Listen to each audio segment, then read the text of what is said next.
This is Radio Eco Shock with Alex Smith.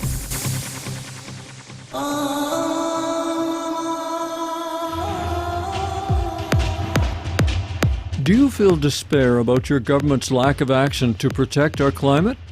Wait, while big government stalls and fails, cities around the world are stepping up. There is a wave of cities switching to renewable energy. The Renewable Energy Policy Network for the 21st Century keeps track of all this. They just released their Renewables in Cities 2019 Global Status Report. For the latest, we reached Rana Adib, Executive Secretary of REN21 at the headquarters of the United Nations Environment Program in Paris. From Paris, Rana Adib, welcome to Radio EcoShock. Hello, thank you for this opportunity. Well, I appreciate talking with you. Now, look, when American President Donald Trump announced withdrawal from the Paris Climate Accord, what was the reaction of city mayors around the world? Around the world, indeed, many cities and many mayors have condemned President Trump's decision and really used this also as an opportunity to reaffirm their commitment to uphold to the Paris Agreement. And by this also underline the role basically cities and mayors play in addressing climate change. Dozens of cities worldwide, of which Stockholm, Cape Town, Mexico, Paris, lightened up public buildings in green to really underline their climate engagement. In the U.S., I think the movement has even been stronger. Approximately almost 300 American cities took part in the We're Still In movement. 350 mayors have adopted the Paris Agreement through the Climate Mayors Agreement. That also includes the 10 largest American cities. And there were really many cities and mayors announcing after this context also, or after this retreatment and announcement of President Trump, that they were engaged in 100% renewable energy targets. According to the United Nations, more than half the humans on this planet now live in cities. It's about 55%. How much of our greenhouse gas emissions come from cities? Cities actually account for approximately 75% of the global CO2 emissions. And this is linked directly to their energy consumption, so the fossil fuel consumption, but also indirectly through the consumption of basically the energy contained in materials and other consumptions. And I think this really shows why cities are key in addressing the transition, and especially as the population today, as mentioned, is about 55%, the urban population, but is expected to increase to almost 70% by 2050. So it's fundamental that cities do move out of fossil fuel towards efficient and renewable energy-based system. What aspect of city life, Rana, creates the most greenhouse gas emissions? Is it transportation? Is it heating, cooling, building, or what? This is really something which depends very much on the cities. It depends on the city size. It depends on the regions of the cities. But there are certainly two aspects, or let's say three big bulk energy consumption, which is one, clearly everything which is linked to the electricity production or supply. The other part is the whole energy consumed in the building sector, so in buildings. On average, buildings account for approximately 40% of CO2 emissions in cities. And then obviously transport is the third big topic. And basically the shares will really depend very much on the region and the cities. So the city infrastructure, for instance, cities with big airports or harbors, the degree of industrialization in a city, etc., have a major influence on the consumption and basically the consumption patterns. Well, Rana, please take some time to tell us some success stories of renewable-powered cities. I'd like to hear about the United States and about Britain and about Latin America. Talk to us about all this. Okay, very happy to do so. I think one thing which is very clear is cities worldwide do engage in the renewable energy transition. And it's not really possible to say that there is in general global or regional trends, actually. Even though it is very clear that the governance structure does have an influence on city engagements. And so if city governments are really do have an authority to organize their energy consumption and production, they can be more active than cities which do not have, for instance, the financial means or the authority over energy. Now, when we're looking into the United States, there are 5 cities that have already transitioned to 100% renewable power. So this is the electricity part. It's really interesting to look into these cases because we also see that cities are driven by different parameters, actually. There is Aspen in Colorado, and here Aspen does have a municipal utility, which already shows that they can basically determine very much their energy strategy. And they have reached 100% renewable energy, or 100% renewable energy goal was set by Aspen City. And the municipal utility really engaged into this to reduce basically the energy costs of the municipality. And they actually managed to reduce it quite significantly and also plan to continue reducing it. A similar situation is in Burlington, Vermont, where they had basically determined 100% renewable electricity target also and produced their own electricity from wind, solar, photovoltaics, and biomass, including also biogas, so landfill gas, but also by buying renewable energy certificates. And this is really something which has, again, been driven very much by cost, but also by citizens who really, I guess, to some extent, some energy democracy, I guess, with the result that, for instance, 80% of city voters have supported the purchase of the local hydropower plant by the city's municipal utility, but also engaging in further investment like a district heating network. So I think here we really see that there is a lot of drivers which come from the citizens on one side, so the whole energy governance, but also really reduce the cost. When we're looking at the case of Greensburg in Kansas, a driver here is very clearly energy security and resilience of energy infrastructure. Greensburg has been hit after a massive tornado, and the city has basically determined at that time or defined a target 100% renewable electricity target, but also developed a master sustainability plan in response to this, and they have started to build up a wind farm 5 miles outside of the town. And then there is clearly Alaska, Kodiak Island, for instance. In Alaska, the reality is that the rural communities depend very much on fossil fuel imports, so diesel imports, and this leads to the fact that the energy cost is extremely high compared to the national average, approximately 50% higher. And Kodiak Island has, as such, then determined a goal or defined a goal to produce the electricity locally. And today, 95% of the community's electricity needs are covered by renewable electricity, in particular with wind and hydropower. And the 5th city already producing 100% renewable energy in the U.S. is Rockport in Missouri. They announced themselves actually as the first 100% wind-powered community in the United States.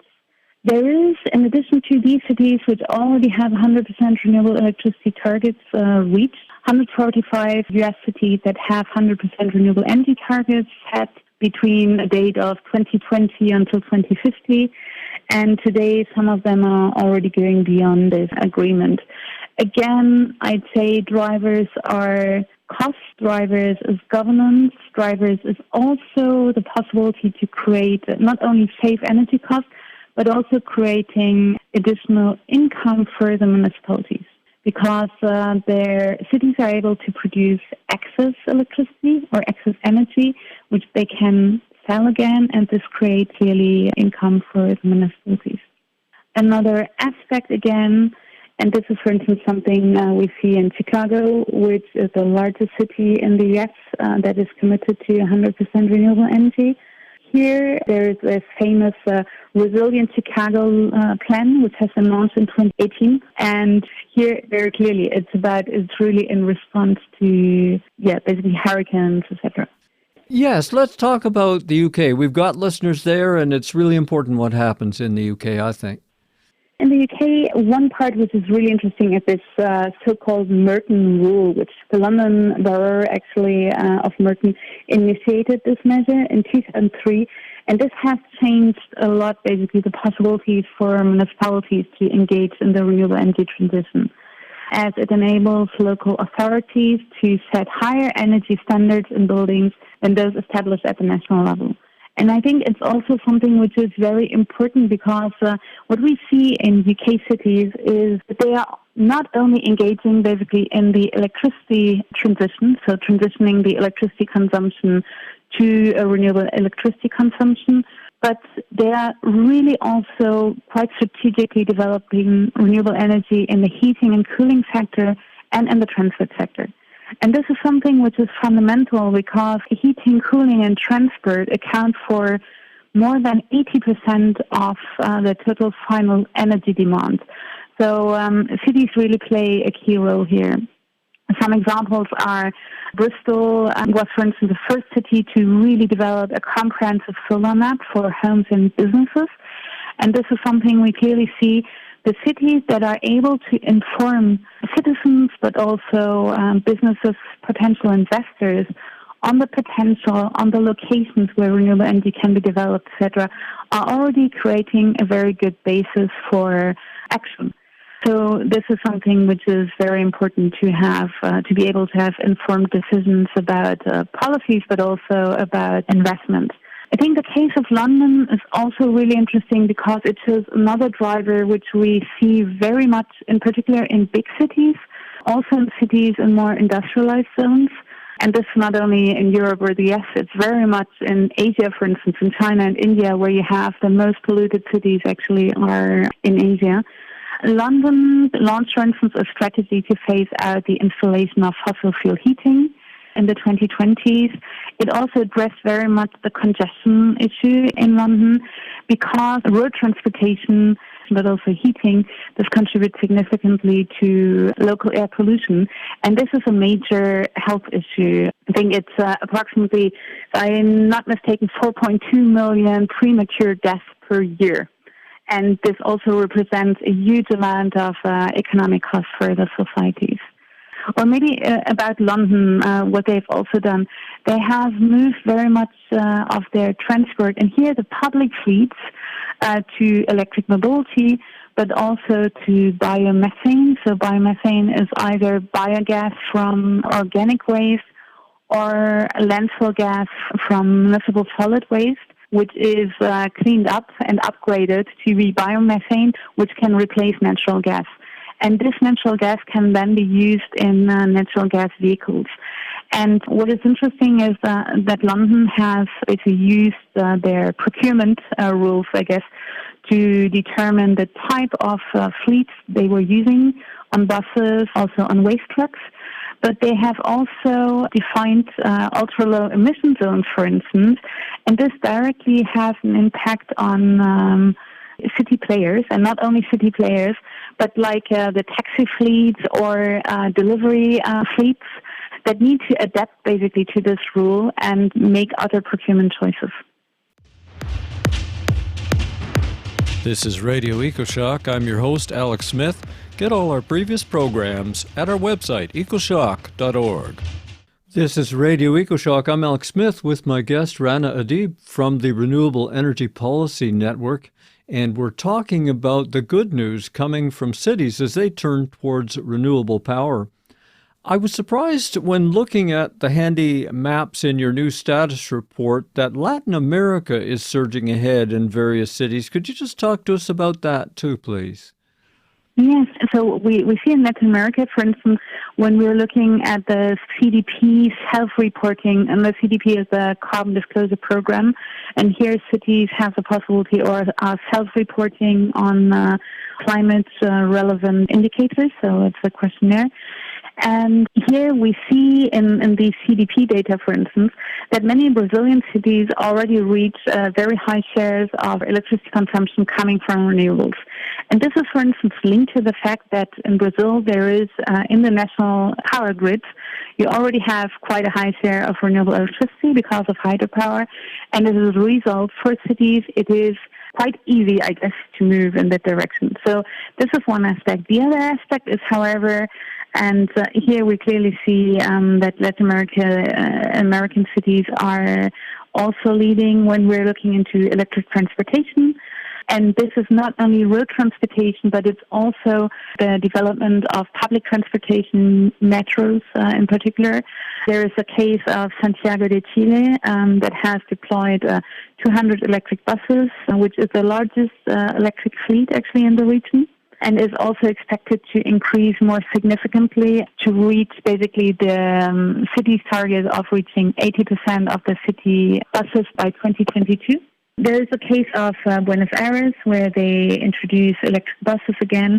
Sorry, I'm coming back to Chile because Chile has also developed the metro, and with the development of the metro, they have a target to produce 100% of the electricity from renewable energy and are also investing in renewable power capacities. There is also the case of electric transportation in Bogota, in Curitiba, Mexico City, Montevideo, Sao Paulo. And here again, we do see that a driver is very much air pollution. We also see that, for instance, everything which is metros, developing public transportation, is also linked to the fact that we are talking about very congested cities here, and that congestion really leads to high economic costs. I think it can go up to, I don't recall, but really huge amounts of the GDP of a country. I think another technology which is very much developed also in Latin America is indeed everything which is solar heating and mandates.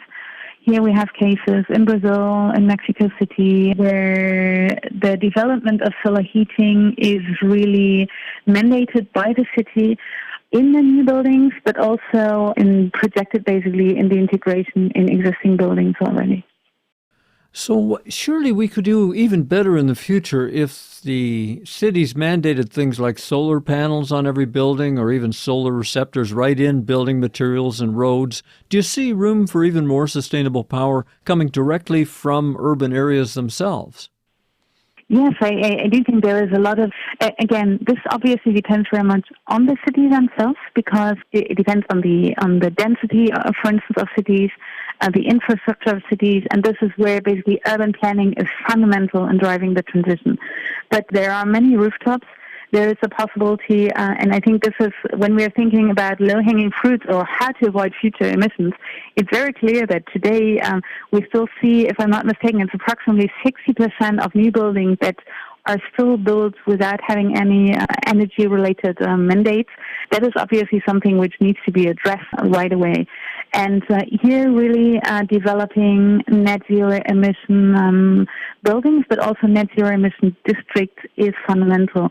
But also on the smarter integration of the different activities to make movement more optimized, so lower needs for movement, to make circular economy, so when we're looking into waste streams, etc., and the interface to energy, there is a lot of possibilities here. Today there are many, many landfills worldwide which are still emitting methane, which is, I think, over 20 times more impactful, harmful than CO2 into the atmosphere because the landfill gas is not captured. And this is basically, I mean, I would say like today it's kind of a crime because A, it does have direct climate impact, but it's also a lost opportunity in terms of developing a local renewable energy resource. So that's clearly one of the other things which needs to be addressed worldwide. And then, yes, solar photovoltaics, solar thermal, linking this to heat pumps, depending on the region. So when you have coast areas, we see a development of offshore wind, for instance. There is many, many potential. And I think there is a possibility to produce the energy in the city boundaries. But what we also see is cities represent 80% of the GDP. And this means there is a huge economic power which can be used to invest in renewable energy not only in cities but also in suburban and rural areas and really create opportunities for the non-urban areas to be part of the transition and also benefit of the transition. I think in a moment where there is a lot of questions on how to drive a just transition, it is really something which is very important to look at, that cities do not only operate in their own boundaries, but that there are real great opportunities for innovative business models and also policies to drive a transition with the regions and also at the national level.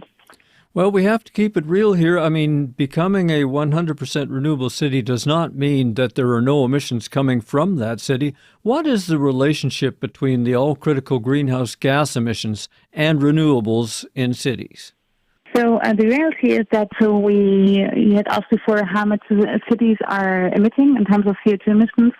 They are responsible for 75% of the CO2 emissions, but they are also responsible for two-thirds of the global energy demand.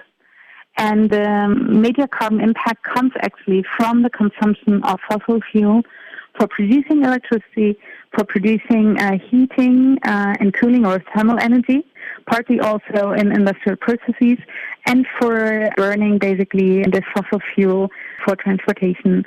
So it is very clear that cities have addressing the energy consumption in cities and making cities move to 100% renewable energy has globally a major impact on the carbon emissions, and even more so as cities are expected to grow significantly.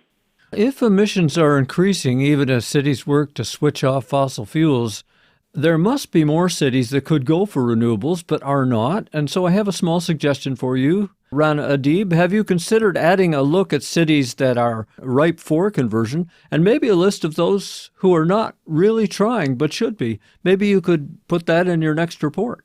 That's certainly a very interesting suggestion. This report is the first edition of the report series we're starting. So Renton is producing since 2005 an annual report on the status of renewable energy worldwide. And the approach here is really to make the invisible visible. So make renewable energy visible, make the opportunities renewable energy presents visible, the benefits, the investment opportunities, job creation, etc. So with the cities report, we've chosen a very similar approach. We also see that it's something which is really fundamental because there is a lot of ambition of cities which is communicated, and it's not always clear how this is really translating into very concrete renewable energy action, installed capacities, jobs, economic opportunities, etc. And it is clear that we need to consolidate, basically get a better understanding of what this really represents, to also support cities in voicing these opportunities and their role in the transition. And I think this is something which is very fundamental because we clearly see that cities cannot drive the transition in isolation. National policy frameworks obviously do have a major influence on the possibilities how cities can operate. And this is not only energy-related questions, but it's also the general city governance, what is the role of municipal governments in a country? So the focus here for the moment is to first really build up over the time good databases and evidence on what it really means, the renewable energy developments in cities.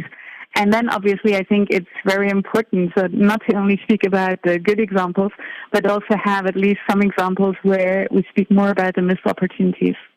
So I'm pretty sure this will come up in the future, but also, and that's for instance something we clearly say in the Renewables Global Scales report, which is looking at renewable energy development globally. Here we have now said since 2 years, and especially this year, we were quite outspoken on the fact that the acceleration, the transition is not going quick enough.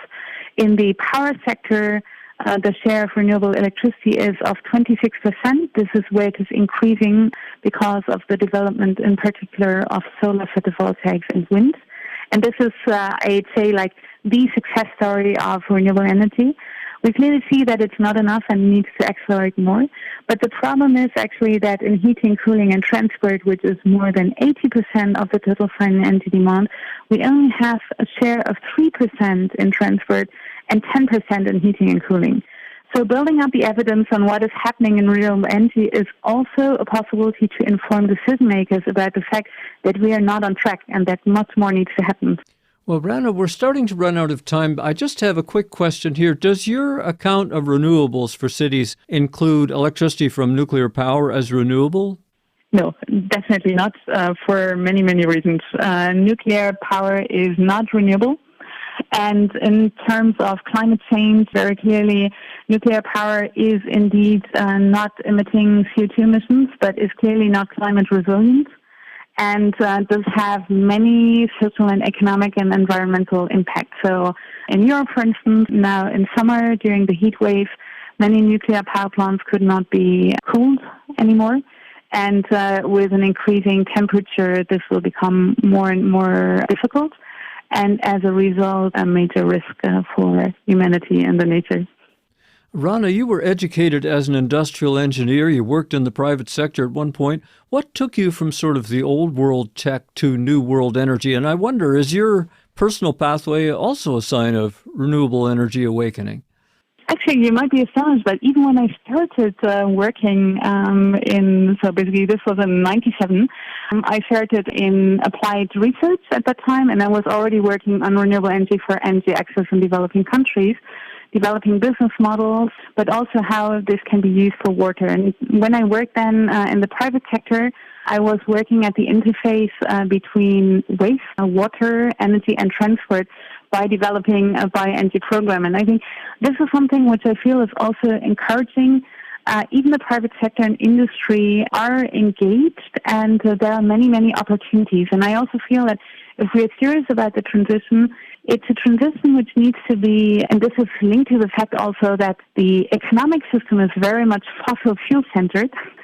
So it is very clear that it is important to also accompany and transition these players, so businesses and private sector, to take advantage of the business opportunities renewable energy and energy efficiency do present. So I was always working more in the renewable energy and environmental sphere and in different types of organizations. We'll have to wrap it up. Please tell how our listeners can find summaries of this good news on renewable cities. Where can they get the report? Where should we go? So the best thing is to go on www.rentinhuan.net/cities. This is our website, and right away you will land on the cities report. You can also contact us on our email. So this is @rentinhuan.net. And I'll also make a call because the cities report is building on a community of experts. So it's a very collaborative effort of experts worldwide. It's like a big jigsaw puzzle.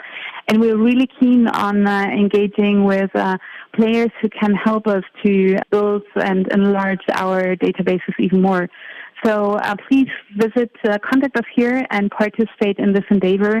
The next report production will already start in January, February. So looking forward with interested persons. From the group Renewable Energy Policy Network for the 21st Century, we have been speaking with Executive Secretary Rana Adib.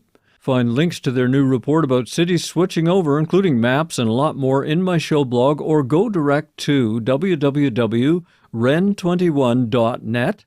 Rana, thank you so much. I'm Alex Smith for Radio EcoShock. You're listening to EcoShock Radio for the world. I'm Alex Smith. Get it all at our website, ecoshock.org. This is Radio EcoShock with your host, Alex Smith.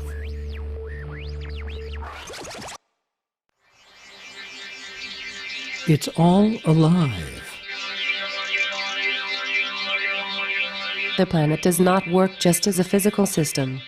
That reality needs to become fundamental to the way we pursue science and derive policy recommendations. Biology must become central to climate change science and policy formulation. So said the grand old voice for living things, Thomas E. Lovejoy. When it comes to preparing for the future here on Earth, physics is important, chemistry and geology too. But if we forget that this is a living planet, we won't get it right. The prestigious journal Science Advances brings it all home with an editorial on the marriage of life, life sciences, and climate change. It introduces a special collection of papers just in time for the 25th Conference of the Parties, COP25, in Madrid, Spain. To sum it up, we reached a lead author in the editorial titled Navigating Transformation of Biodiversity and Climate. Dr. Pablo A. Marquet is a professor at Catholic University of Chile and principal investigator for the Institute of Ecology and Biodiversity. From Santiago, Chile, Pablo Marquet, welcome to Radio EcoShock. Thank you, Alex. It's a pleasure to be here. Yes, well, for a dozen years I've been interviewing scientists about two major crises, almost thinking of them as separate, the climate change and disappearing species. But only recently guests have started to tie the two together, both as problems and as solutions. Why did Science Advances embark on this collection of scientific works from the last couple of years?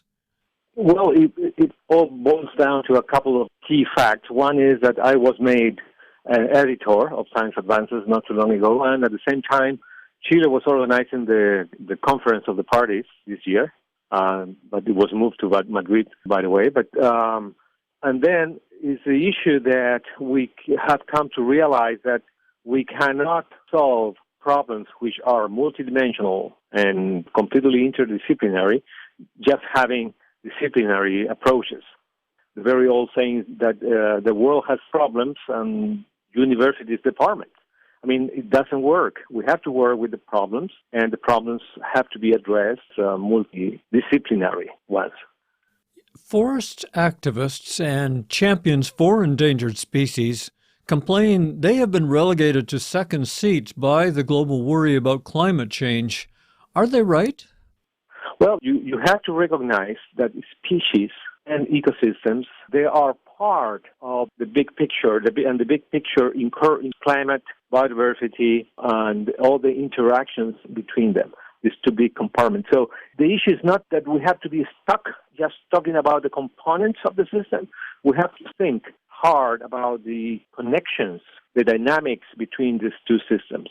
I mean, you go back to the history of Earth, you will see that all the changes that we have been going through in the last 600 million years have been, to a large extent, driven by changes in biodiversity. And biodiversity changed, the climate changed biodiversity, and they keep going around in this kind of circular causality, as a prominent ecologist, Evelyn Hutchinson, once said. Pablo, please give us a tour of some of the papers in this latest collection by Science Advances, just as the delegates are heading for COP25 in Spain, and take as long as you'd like to talk to us about what are in these papers. Right. This was kind of a curated position of ideas. You see, and it includes new material, but also some papers that were published in the journal during the last year, and that we curated because we thought it would make sense to have them for conveying the message. So we start up with a paper by Disenbogue on the recurrence of extreme events, and very extreme ones, that will be predicted if we just keep doing things like a business as usual and with the commitment that nations do in order to abate climate change. They're not very ambitious so far, so if we keep in that path, models anticipate that we will be hit by very unusual, very hard events in weather. I mean, very extreme temperatures and very extreme kind of droughts and so on. So that sets the stages. And then we go into a couple of papers that really look at the interaction between vegetation, the soil, and the atmosphere.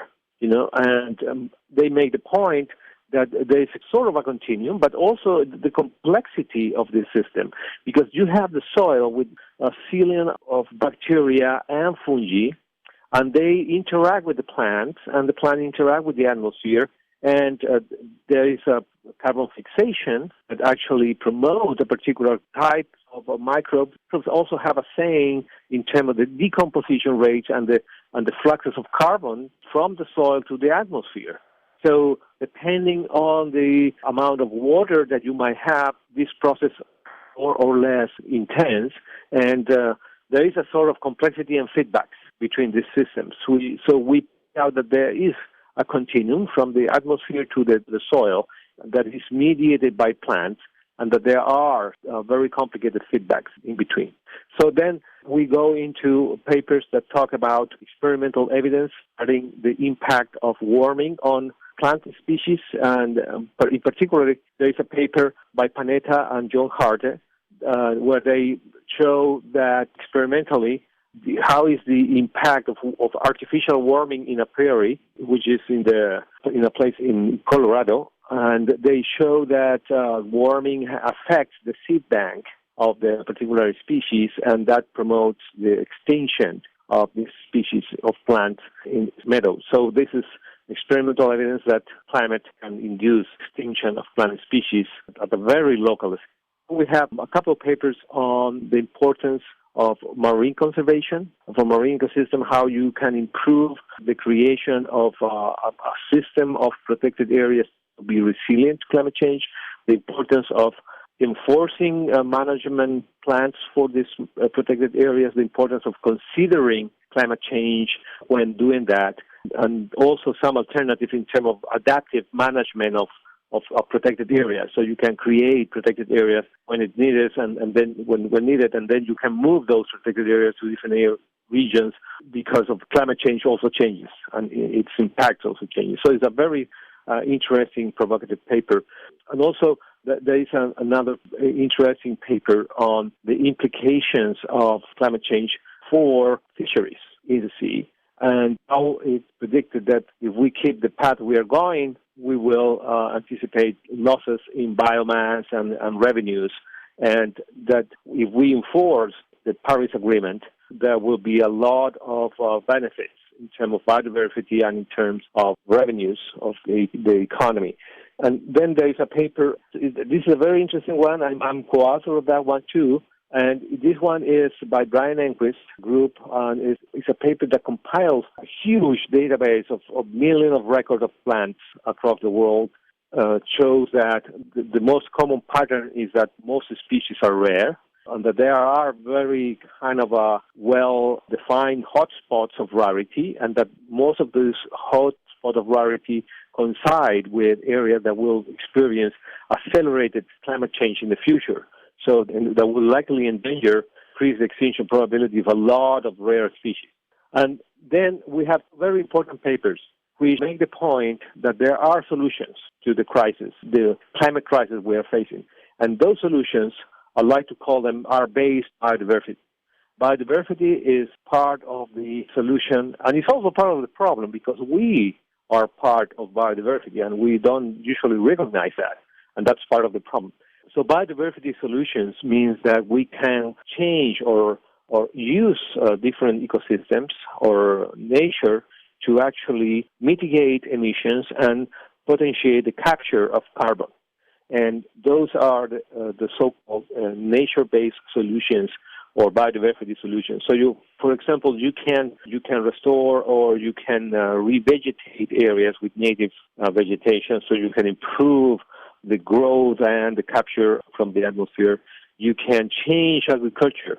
You can eventually replace nitrogen-based fertilizers with other kind of fertilizers coming from the animal industry, like sterol or other stuff, and more biocarbon can improve the fertility of the soil. And if you don't use that much nitrogen fertilizer, you will reduce the emission of nitrogen oxide to the atmosphere, which is a greenhouse gas.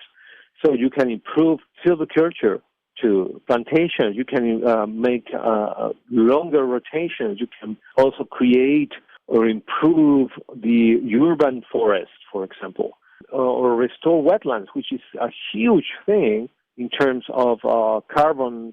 So we can do a lot of these solutions that will have a lot of benefits for biodiversity, for ecosystem functioning, and for us. I mean, social benefits, better cities, more friendly with biodiversity and with human well-being. And that's a paper by Fargione, who actually do these climate solutions for the United States. And there's another paper by Ginerstein on New Deal for Nature, where they emphasize the importance of protected areas in terms of securing areas that have a lot of carbon already accumulated, and also improve those areas to up to 30% of the world, so we can assure and protect a lot of the forests in the world that are capturing carbon. So that's another kind of a biodiversity solution. So that's kind of an overview. So the main thing is that biodiversity and climate are highly connected. Through history, we live in the climate that we, biodiversity, create. And so we have to work on providing solutions using biodiversity. Yes, the paper with Brian Enquist and yourself startled me a little bit because I think we picture that there's a main list of living things and then there's a few rare species out there somewhere, but the map of species looks different than that. It really puts the word diversity in biodiversity. There's a lot of rare things in the makeup of life. Yes, indeed. In terms of the abundance issue, I mean, the distribution of abundance or how many rare versus common species are there, there were two major schools. The one that said that there was a lot of rare species, which was pretty much the British school that started with Ronald Fisher, and then the American school saying that, most of the species are relatively common. And I think that the evidence last years are becoming very, very strong, showing that a lot of these species are rare. And if you think about that, if you try to reflect, why is that? Well, it looks like there is a lot of turnover of rare species, and they're coming and going. And a species, actually, at the end of the day, is a strategy. It does something. So it looks like we have a huge amount of ability down there in the strategies that can eventually have their moment of glory, But they are there, and eventually they can move up to the main kind of role and increase in abundance and become sort of more dominant and so on. So it's very interesting to think about this when there are some changes in climate. So I think it's a very, very important message to show that world scale, most species are rare. Yes, nature is a great experimenter, and we depend on the width of that experiment for adapting to whatever happens here on Earth, and Earth can be a changing place. Pablo, what is the situation for rare and endangered species in your home country of Chile? Well, we have as many, as you know, a lot located in the so-called hotspot of Mediterranean Chile. That encompasses a little bit to the north and south of the temperate rainforest. So this is a hot spot because it has a lot of endemics, and also because almost 70% of it is being highly kind of formed by human action. So I'm afraid that a lot of the species might be going extinct, and we will never know. We haven't yet made a thorough kind of a catalog of what we have and where we have it. So things are not very kind of, I would say, optimistic in my sense for the Chilean biodiversity. We have a lot of land use changes. One of the ecosystems that has been highly impacted is the freshwater. And that's a very kind of complicated story because water, Chile is one of the few places in the world that has a market for water rights. So you buy them, you sell them. Most of the water rights are in the hands of big enterprises. And if you want to do an integral kind of management of anything, you find that you have many actors that you have to work with. And it's very difficult to put all of them in agreement at the same time. So it's a very complicated story in terms of biodiversity, and the fresh water is full of exotic species that have decimated the local fauna. And the big in central Chile, too, is that it's going to be hit very hard by climate change, and especially so in terms of the hydrological cycle. We are going through a 10-year drought. The water is running out. It's affecting all the mining industry, which is one of the major industries in Chile. So we are going to have to do things in a different way. Otherwise, this is not going to be viable. And also, central Chile is where most of the food industry and agriculture is. So these are complex issues in the future. Check out the Radio EcoShock website. We're at ecoshock.org. You are tuned to Radio EcoShock. I'm Alex Smith from Santiago, Chile. Our guest is Professor Pablo Marquet, and we are discussing the links between disappearing species and climate change as published in the journal Science Advances. Thomas Crowther was here on Radio EcoShock. He's from ETH Zurich, and he managed to count the world's trees, and then he called us to plant billions and billions more trees to draw down dangerous CO2 from the atmosphere. Do you see that as a real weapon in the battle to save a livable climate? Yeah, I did. I mean, I think it's sensible. It's one of the biodiversity-based solutions or nature-based solutions. One of the papers in the collection by Fagione, they actually analyzed the potential of these solutions for the United States, and they claim that it might actually reduce the emission by 21%. So it's not small. In the case of Chile, it will the maximum potential for those solutions, according to another paper, is around 45 million tons of carbon. So that will probably make it, or will be very close to be carbon neutral if we implement those. So revegetation, forestation, it has a lot of potential, but we have to make sure that we revegetate with native species, so we capitalize on the co-benefit. So, the entire hope of the Intergovernmental Panel on Climate Change seems to assume an industrial solution to the industrial problem of greenhouse gases, and pretty well nothing has come of oil industry plans to capture carbon and pipe it back to old wells for permanent storage. Could we instead get enough drawdown of CO2 with biological solutions? Yeah, I think the climate change and carbon pollution, so to speak, is a problem in nature, and only nature can solve it. And we are part of nature, so whatever we do is acting on it. But also, we can be smart, and being smart means that we can't. It's like think of a machine that can draw carbon from the atmosphere and that work on solar energy. Well, that is a plant. You know, it was invented already, so we have to use it. I think that understanding life as a key player in the climate is not so new. I think of David Beerling's classic book, The Emerald Planet, How Plants Changed Earth's History, or James Lovelock with the Gaia Hypothesis.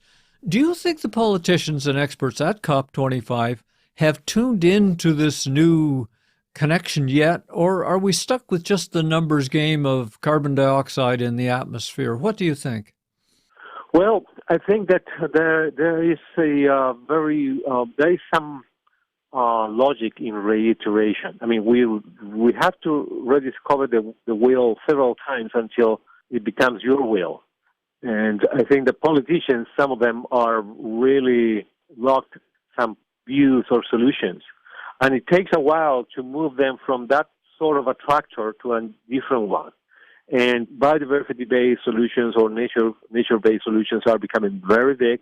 It's being pushed by IPCC, Working Group 3, IUCN, WWF, CNC. And so there's a lot of traction on that. And you know what? It's logical. The solution is very logical, and it has co-benefits. And one of the important co-benefits that is heavily emphasized by IUCN and also by the European Union is because the nature-based solution was adopted in the plan, in the European 2020 plan, is that it provides a lot of social benefits. So it makes us also happier. So, and I think that all those components are connected, and we need healthier and very kind of a more, we have to strengthen the social texture of our society, face climate change too, and cooperate the problem. So nature-based solutions are kind of a low-hanging fruit for the problem. And I think that somewhere in the brains of the public lurks a voice maybe saying, we will just farm the whole planet and develop it for ourselves. Who needs the rest? Who cares if these other things go away? Nature is messy anyway. What do you think about that? Well, that's probably is the source of all the problems we are facing as a society, is that we keep inventing reasons for not recognizing that we are part of nature, we are part of biodiversity, and there is nothing else than that, you know. So farming the whole thing for us, it will be disastrous. I mean, that farming and all those things are called a contribution of nature to people. If you emphasize one provision by nature, which is actually the soil fertility, so you can grow crops on it, you will lose the rest. If you lose the rest, eventually this is a boomerang that will hit you. So unless we enforce this, or we actually have to reconnect ourselves with nature, and in doing so, we will have to reconnect with ourselves. And more importantly, reflect on what is to be human. What is the meaning of what is the interesting part of being human and alive on this planet? A journal like Science Advances used to publish a lot of studies with very dense scientific language, and the papers were for other scientists and maybe high-level government advisors, but not the public. But now, with the climate already destabilized and rumors things like the bees could disappear, a lot more people want to know what is happening. Pablo Marquet, have you seen a shift in scientific journals trying to reach a wider audience? I've seen that there is a genuine and an important kind of attempt to do so. That's why they are a little bit kind of diversifying and doing this special collection. For example, for Science Advances, they really want to influence and really tackle society important issues. And the editorials you look at, they're supposed to be very wide, general, and try to seduce the lay person, actually get a handle on what is going on in the world regarding not only climate change, but there are some other, especially on addiction, for example. And there was another one on the high seas that were kind of made to influence policy. So that's also what we wanted to do with this collection that will be show up at the COP25 in Madrid. We hope that politicians and negotiators, people will actually read it and create a little bit of business of the importance of putting biodiversity and climate change in the same kind of room, so to speak.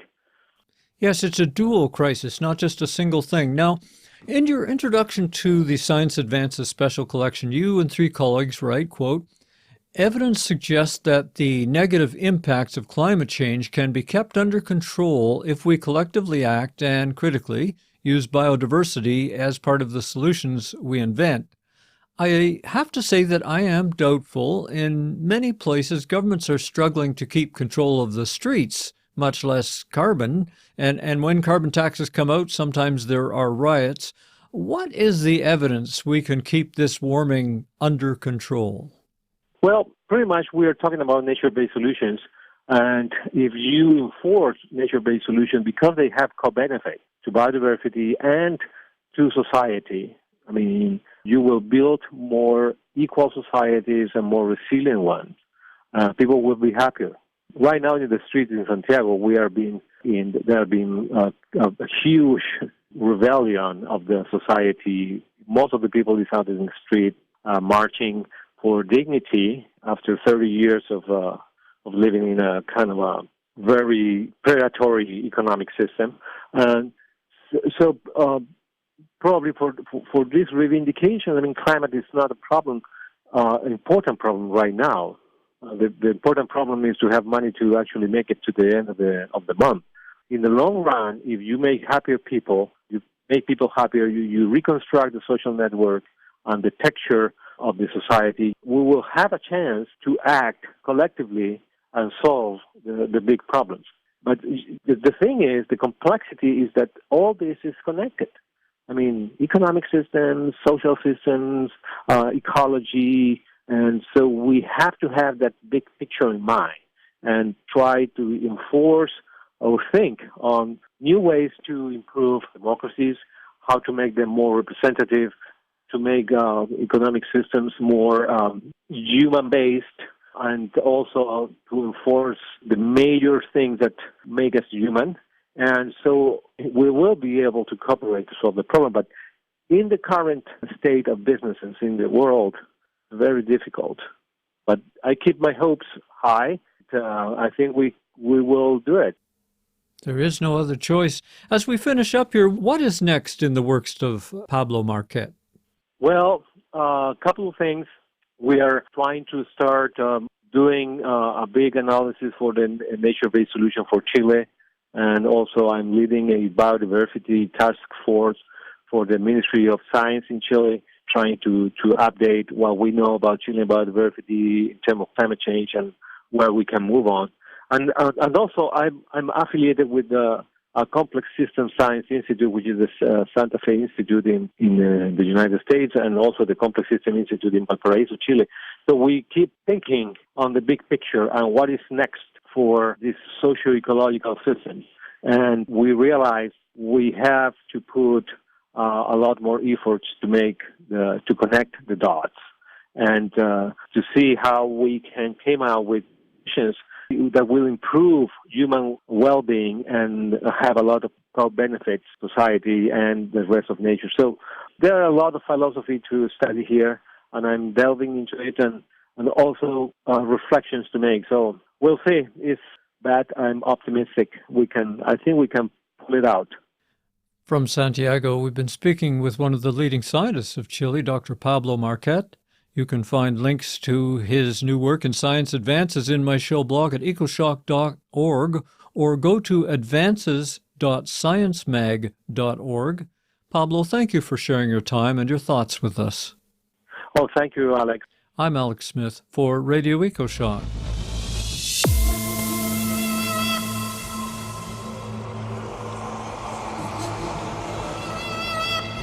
So, in addition to a report from Chile where COP25 was intended to be but moved due to social unrest, we just ran through a lot of science here.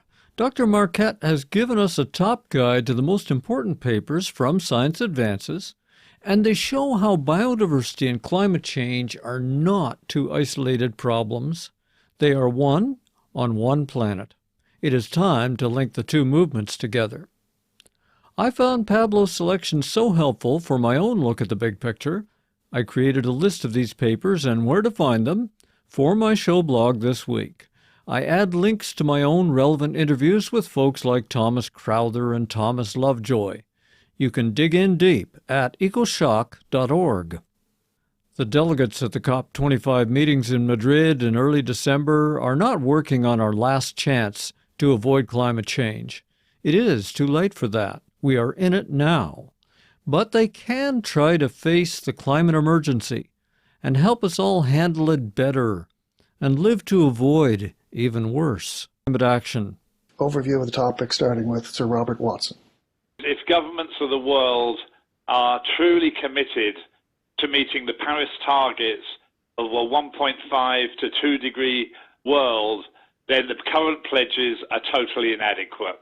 We analysed all the pledges from all countries of the world, and only those from the European Union, the 28 member states, and 7 other countries actually put us on the sort of pathway we need for 1.5 world.